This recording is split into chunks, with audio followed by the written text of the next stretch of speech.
que vamos a platicar sobre su nuevo documental. Te convertiste, de hecho, en un documentalista comprometido. Hoy tenemos un gran personaje. Marta Anaya, la entrevista. El tema del juicio a los expresidentes está que arde, candente en serio. Y vamos a hablar de ello con el doctor Sergio García Ramírez, un personajazo. Déjenme nada más que les diga algo nada más, un breve apunte de su paso por la parte judicial. Fue director del Palacio Negro de Lecumberri, procurador de justicia del Distrito Federal, procurador general de la República, presidente de la Corte Interamericana de Derechos Humanos. Y bueno, es un gran investigador, profesor emérito de la UNAM. De lujo, doctor. ¿Cómo ve esto de los expresidentes? Yo muy bien, ante todo, que me haga usted el favor de hacer esta revisión curricular que aprecio y reencontrarme con usted. Es una gran periodista y una gran amiga, y para mí es un verdadero honor verla y poder charlar con usted. Me pregunta usted por este juicio. Yo le preguntaría, finalmente, pues soy abogado, ¿juicio con qué base? ¿Al amparo de qué ley? ¿En contra de quiénes? ¿Con qué cargos? ¿Bajo qué procedimiento? Si todo esto se satisface adecuadamente al amparo de la Constitución y de la ley, será un juicio justo. Si no, será una simulación de juicio. Y una simulación de juicio es una patraña muy peligrosa para la estabilidad de la nación, para la preservación de lo que todavía llamamos el Estado de Derecho. Se ha convocado a una especie de encuesta, una especie de consulta, sí, carece de fundamento y que espero yo no tenga otro destino más que el cierre de este episodio extraño. ¿Por qué la califica usted de monstruosa esta iniciativa? Bueno, porque lo es, desde luego, porque le estoy mirando teratológica, extraña, excéntrica, porque no se ampara en la razón ni en la ley. Mire usted, la persecución en contra de alguien que se dice ha cometido alguna infracción, alguna falta o algún delito, tiene que tener un fundamento claro.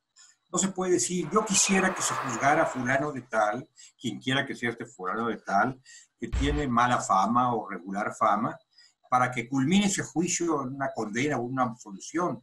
La pregunta es, yo quisiera, sí, pero ¿por qué? ¿Con qué base? ¿Con qué base? ¿Con qué sustento? ¿De qué se les acusa? A quienes se les está acusando. Probablemente con motivos. No quiero decir que no quiero decir que sí. Lo que pasa es que no los vemos en el marco de la ley.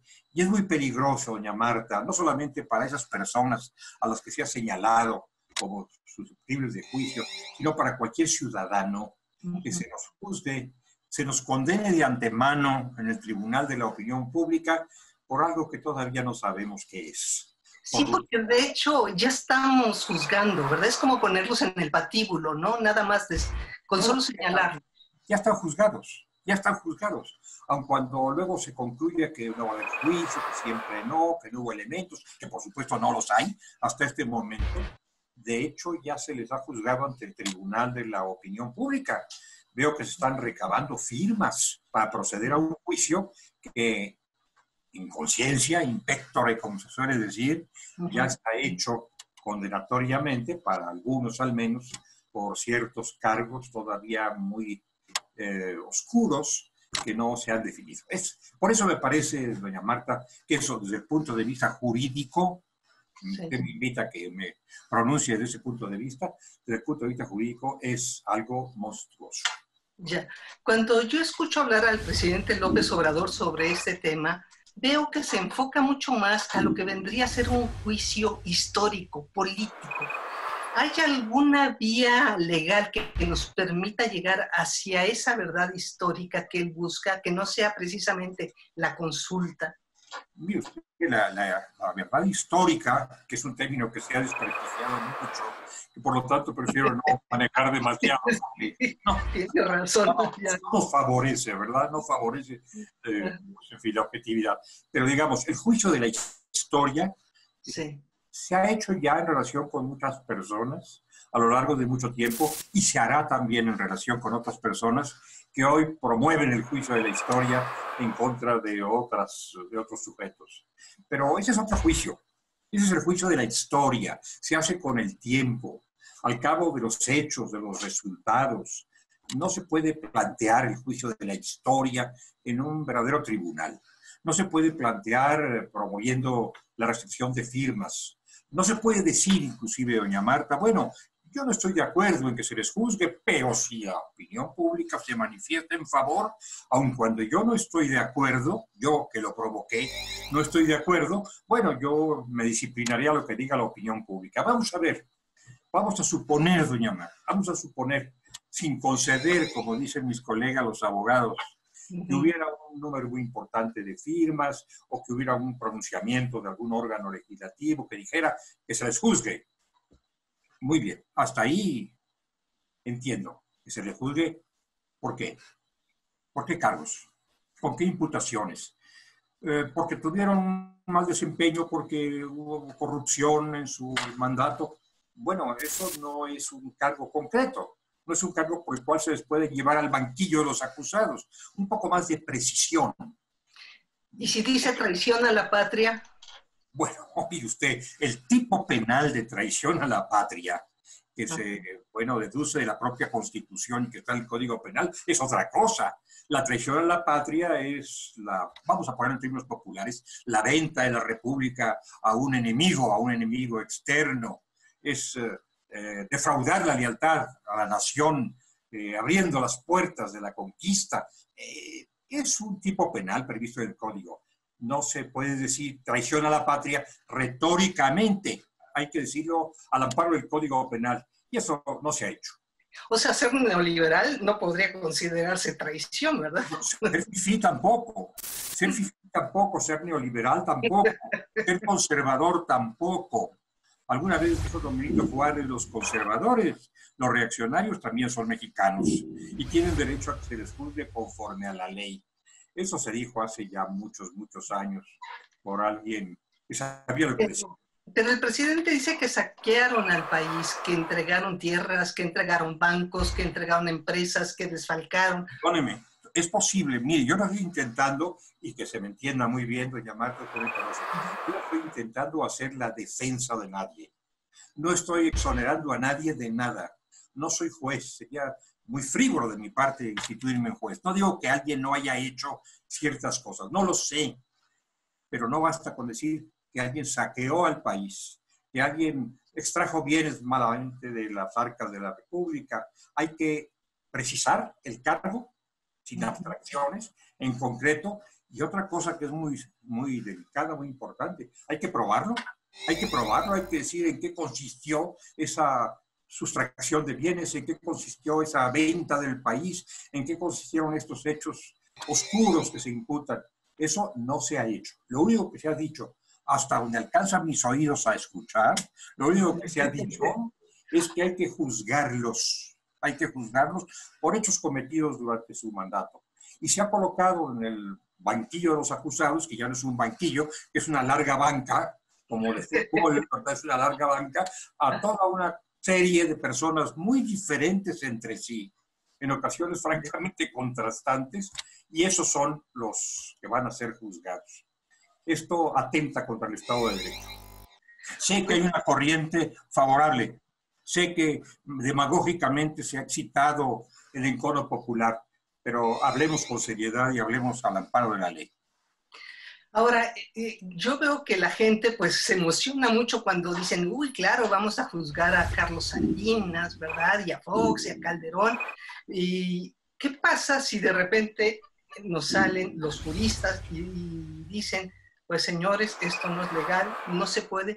Y entonces, de repente, todo el Poder Judicial se ve, pues ahora sí que contra la pared y el pueblo en contra. ¿Es una celada contra el sistema judicial? ¿Contra el Poder Judicial? Pero ya ve usted cómo son estos juristas de quisquillosos. Siempre andan invocando la ley, siempre quieren que las cosas se hagan al amparo de la ley, lo mismo las que nos benefician que las que nos perjudican. Entonces, pues, pónganse en guardia, porque seguramente los juristas van a hacer un juicio muy severo acerca de este supuesto juicio histórico que se pretende hacer. Pero claro, si hay una fuerte corriente fundada en la demagogia que exige un enjuiciamiento y una condena, no se condena a qué, ni enjuiciamiento por qué, pero si existe la corriente, pues sí, se va a ver muy comprometida, muy presionada la administración de justicia. Espero yo, actuará con legalidad y con serenidad. Sí, va a haber una fuerte presión. Y sobre todo, si después de hacerse todo lo que se está haciendo, quien lo promovió, quien lo provocó, dice, bueno, yo me voy a pronunciar en contra, yo no voy a avalar que se haga ese juicio. Entonces, ¿de qué se trata, mi querida doña Marta? Suena tramposo, ¿verdad? Por no decir, bueno, contradictorio, pues. Conste que usted lo dijo. Usted dice, suena tramposo. Yo diría, es tramposo. ¿Y qué pasaría, por ejemplo, si la Suprema Corte se ve en esa posición de decirle al presidente, pues lo sentimos, pero esto no pasa? Mire, el juzgador tiene una difícil función que cumplir. Ante la sociedad y al amparo de la ley, el juzgador tiene que aplicar la ley. No puede remitirse a juicios de la historia, ni a pasiones populares, ni a los dictámenes de un caudillo. Esto no lo puede hacer un juzgador. Si lo hiciera, habría naufragado nuestro Estado de Derecho. Consecuentemente, el juez tiene que proceder con una gran objetividad y serenidad. Si el juez finalmente dice, al amparo de la ley esto no se puede hacer, que supongo que esto pediría un juzgador, bueno, pues mala tarde, muy mala tarde, pero no para el juzgador, sino para quien promovió la patraña que desemboca en un rechazo por parte del Poder Judicial. Bueno, estamos hablando en términos teóricos, pero ¿qué prevé usted que esto pueda producir en la sociedad, en el terreno, en tierra, este tipo de situaciones, lo que se está provocando con ello? Bien, Marta, no estamos hablando de términos tan teóricos, estamos hablando de términos teórico-prácticos, por lo menos a esta hora, porque el proceso que conduce a ese resultado extraño, oscuro y noble ya inició. Inició desde el momento mismo en que se habló de esta situación. Y ese momento no ocurrió hace un día o dos o 5 o 10. Esto se empezó a decir hace ya varios meses. Es cierto. En un momento en que se dijo, lo mío no es la venganza, se dijo también, bueno, pero si el pueblo quiere, si la nación quiere, voy a someter a consulta si se hace o no se hace justicia, si se aplica o no se aplica la ley. O sea que ahí comenzó. Esto no estaba en la mente de la ciudadanía hace 5 años o 4 o 3. Bueno, se ha estado induciendo esta situación, ¿no? ¿Qué puede pasar? Bueno, un terrible desencanto porque no se realiza este objetivo que se ha estado alimentando. Y si sí se realiza, que yo no veo cómo, con aparato, con apoyo en qué, peor todavía porque sería una fractura gravísima, irreparable del Estado de Derecho. Usted ve un contexto muy complicado, lo veo en sus escritos que tiene luego en el Universal, y piensa que esto es todavía como incendiar la pradera. ¿Cómo analizaría usted todo este momento? Bueno, ante todo, muchas gracias por leer mis escritos en el Universal, se lo aprecio. Soy colaborador de ese gran diario y soy colaborador de la revista Siempre, y en esos 2 medios he estado expresando mis puntos de vista con toda libertad, con todo respeto también, sin injuria, sin ofensa, pero con entera libertad. Yo veo que es echarle leña al fuego. Estamos en una situación muy difícil, doña Marta, en este país. Estamos en el medio de una pandemia pavorosa que ha cobrado decenas de miles de víctimas y que va a cobrar más todavía. Estamos en la debacle económica, aunque algunos optimistas dicen que estamos muy bien, la realidad es que no lo estamos. Probablemente nadie en el mundo está muy bien desde la perspectiva económica, pero nosotros que formamos parte de ese mundo estamos muy mal. Inclusive el secretario de Hacienda recientemente dijo que se había perdido el guardadito que teníamos para enfrentar los grandes males de la nación. Es decir, estamos en una situación muy difícil. Además, hay una inseguridad pública rampante. Hay criminalidad. También se nos ha dicho que no, que va descendiendo, salvo los homicidios dolosos y las extorsiones. Vaya salvedad, ¿eh? Es la pérdida de vidas, con dolo, por intención. En ese medio, en ese ambiente, Yo diría que lo que se impone es que quien conduce la nave en plena tempestad vea qué hace para que la tempestad amaine, o en todo caso, para que el buque navegue bien, y no todo lo contrario, sembrar de rayos esa tempestad adicionales a los que trae naturalmente una tormenta y poner en riesgo de hundimiento la nave. Eso me parece que no es la misión de un estadista. ¿Y usted cree que el presidente se da cuenta de eso o tiene otro propósito? Mire usted, yo no tengo diálogo con el presidente, él no es muy dado a escuchar a quienes difieren, a quienes discrepan, quizá tampoco a quienes coinciden, él se escucha más bien a sí mismo y empuja el rumbo de la navegación. Entonces no sé qué es lo que está en su mente a profundidad, no sé qué es lo que está en su conciencia, en su profunda intención. No puedo pensar que el hundimiento del barco, quiero pensar que no, que él tiene ciertas ideas acerca del mejor modo de salvar esta travesía, pero en realidad creo que eso no está ocurriendo, al contrario, se le está echando, insisto, más leña a la hoguera y por eso pues a veces parece que nuestra casa arde, y hay llamas en nuestra casa. Ya. Usted, doctor, empezó a colaborar en política ya con el presidente José López Portillo, después con Miguel de la Madrid, y bueno, a partir de ahí, pues le ha tocado conocer, creo, 7 presidentes, si mal no recuerdo. Bueno, vengo de un poquito más atrás. 6 años antes de don José López Portillo, inicié yo actividades políticas, digamos. Con Luis Echeverría entonces. Sí, bueno, aunque yo anteriormente trabajé muy modestamente en algunos cargos públicos, desde, ¿para qué le digo?, de los años 60. Se nota en el color de mi cabello. Y luego fui caminando, fui trabajando y bueno, he conocido efectivamente, he tratado efectivamente, y bien además, a varios presidentes. Y creo que todos han hecho lo que han podido, lo que han creído pertinente, pero nunca había visto yo, habiendo antes errores y aciertos, eso lo reconozco, nunca había visto yo tal cantidad de problemas acumulados y una conducción tan cuestionable como la que estoy viendo ahora. Tanto así, porque un poco ahí quería llegar, o sea, el juicio que se va haciendo de los presidentes a medida que van dejando el gobierno siempre es complicado, en unos más que en otros. Yo no sé si te gustaría hacer una especie de revisión para llegar al momento actual. El juicio es muy complicado. El juicio es muy complicado y a menudo resulta en balance poco favorable o francamente desfavorable.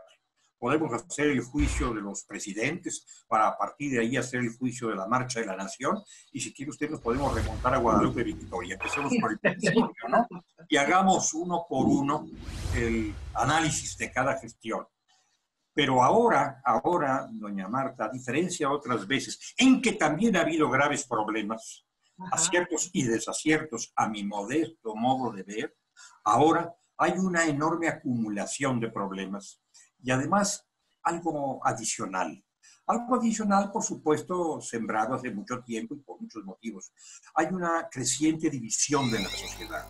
Se ha alentado la discordia social, se ha alentado el enfrentamiento, se ha dividido en forma maniquea nuestra sociedad entre quienes están conmigo y quienes están contra mí, entre quienes son los buenos de la película o de la historia y quienes son los malos, o dicho de otra manera, más frecuentemente utilizada, quienes son partidarios, nuestros partidarios, y quienes son nuestros adversarios.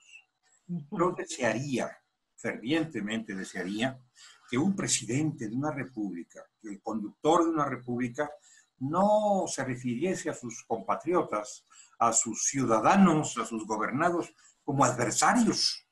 Son ciudadanos como él, como todos los demás, que también esperan una conducción ponderada y eficiente, ¿no? Pero pues se nos ha dividido en dos canchas, se nos ha dividido en dos pistas, la de los buenos y los malos, los partidarios y los adversarios. Y como suele ocurrir, pues duro con los adversarios y todo bien para los partidarios. Cuando usted escucha al presidente decir que ahora vivimos en un estado de derecho y no de chueco como antes, ¿qué siente? ¿Qué piensa? Pues me siento irreal. Hay dos realidades, o la que estamos viviendo todos, y creo que usted también, ¿verdad, doña Marta? Sí. Y yo y todos, y la que se está expresando en palabras tan extrañas como esas.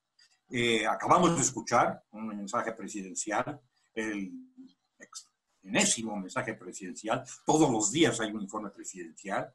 El de ayer, sí, el de ayer fue relativamente breve, si lo comparamos con la duración de otras mañaneras, y fue la reiteración de lo ya visto, de lo ya dicho. Y muchas de las cosas que se manifestaron no coinciden con la realidad.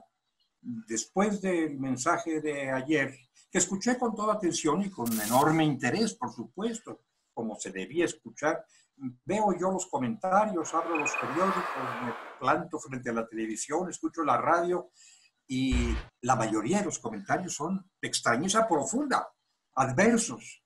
Algunos dicen en qué mundo vive quien ha dicho todo lo que se ha dicho, porque ese mundo no existe, que se ha remontado el problema de la inseguridad, que vamos bien en el control de la pandemia, que hemos domado, creo que no se usó la palabra domar esta vez, pero que se ha manejado razonablemente el tema sanitario, que se está recuperando nuestra economía, que hay un Estado de Derecho flagrante, evidente, notorio, que nos ampara a todos. Bueno, eso no es así. Eso no es así, es exactamente otra cosa la que estamos viviendo. Entonces se siente uno muy extraño y dice uno, bueno, o yo he perdido la razón y vivo en un mundo raro, el mío propio, o alguien más vive en ese mundo raro y está propalando una versión de los hechos que no coincide con la realidad. Yo no sé si usted tuvo la misma impresión, porque yo escuchaba las palabras del presidente y al mismo tiempo veía sus expresiones faciales, corporales, la mirada, y notaba realmente un presidente muy triste, incluso derrotado. ¿No le dio esa impresión? Bueno, no soy tan perspicaz, tal vez no fui tan observador de haber interpretado esa facies presidencial. No lo vi alegre, ciertamente, pero, en fin, más que ponderarle en su aspecto físico y en sus movimientos, le ponderé en sus palabras. Se trataba de un informe, claro, y palabras no coinciden con la realidad y eran absolutamente triunfalistas. Claro. El gran balance del mensaje es positivo, nos invita a pensar que estamos saliendo adelante de la peor de nuestras tragedias, con el mejor gobierno en la peor circunstancia, y creo que no es así. No me atrevo a decir que con el peor gobierno, ¿quién soy yo para calificarlo de esa manera? Pero el mejor, yo creo que no. Las circunstancias sí, es una de las peores que hemos vivido. Esto es cierto. Y no estamos, creo yo, saliendo airosos. Doctor, y este otro tema de quitar el fuero al presidente, ¿cómo lo ve? Incluso a los legisladores. Yo diría, bueno, vale la pena que uno se pregunte, bueno, teóricamente, conceptualmente, nadie está por encima de la ley. Y en la práctica nadie debiera estar por encima de la ley. El que la hace debiera pagarla. Y si la hace muy bien, pues debiera ser premiado. Y si lo hace muy mal, debiera ser sancionado. De esto no hay duda. De esto no hay duda. Este es un concepto básico del Estado de Derecho también, del mundo libre contemporáneo. Pero, ¿para qué quitarle el fuero al presidente? Va a ser una manera de provocar mucha discordia adicional, mucha presión sobre los mecanismos legales. Son cosas que, sinceramente, creo yo, que no necesitamos. No necesitamos esto. Yo no supongo que el presidente vaya a cometer faltas tan graves, tan reprobables, que tengan que ser demandadas ante un tribunal penal durante el periodo de su mandato, ¿verdad? Esto sería terrible, casi impensable, y de eso se trataría, porque el presidente tampoco está por encima de la ley. Durante el periodo de su mandato no puede ser acusado de cualquier cosa, y cualquier cosa es cualquier cosa, sino delito muy grave, traición a la patria. ¿Esto va a pasar? Yo creo que no. Es decir, que es un tema más para distraernos, diría yo, para distraernos de los grandes temas que nos preocupan. Yo necesito, y quizás usted y quizás muchas de las personas que eventualmente nos pueden escuchar, necesito decisiones que nos permitan domar la pandemia, domar la enfermedad que está diezmando las filas de los mexicanos, que nos permita recuperar el empleo, que nos permita generar riqueza, que nos permita atraer inversiones, que nos dé más libertad y justicia. Yo creo que esas son nuestras necesidades básicas. Y me parece que están siendo eludidas o mal resueltas con estas cortinas de humo gigantescas con las que se distrae a la opinión pública. La supresión del fuero, la persecución del pasado en aras del futuro, cosas de este tipo, en lugar de ir al fondo de los problemas y decir cuáles son las soluciones. Me hubiera gustado escucharlo ayer, ¿eh? No solamente cifras alegres o conclusiones fáciles, sino realidades. Los lectores de los anexos del informe presidencial, que son un volumen monumental lleno de datos, dicen que hay que espigar ahí, que hay que buscar ahí. Bueno, efectivamente hay que buscar ahí. El analista, y usted lo es, tiene que asomarse a estos anexos, ¿no? Pero quienes formamos parte de la gran nación, pues nos quedamos con lo que dijo el presidente. No vamos a hacer una investigación minuciosa de los textos entregados en la Cámara de Diputados. Y lo que oímos es todo positivo, todo favorable, todo alegre, todo. Y la realidad no nos permite comulgar con eso que yo llamaría una rueda de molino. Doctor, se nos acabó el tiempo y me quedo con muchas ganas de seguirlo escuchando. Habrá otras oportunidades, doña Marta. Yo espero que sí, le agradezco muchísimo. Gracias hoy de haber tenido la oportunidad de reencontrarme con una gran periodista, la gran periodista que es usted, a quien aprecio y respeto desde hace ya un buen número de años. No muchos, porque usted es muy jovencita, pero todos los años de los que yo tengo memoria en esta etapa suya tan juvenil. Hasta pronto, doctor. Hasta pronto y muchas gracias. Y vamos a platicar sobre su nuevo documental. Te convertiste, de hecho, en un documentalista comprometido. Hoy tenemos un gran personaje. Marta Anaya, la entrevista.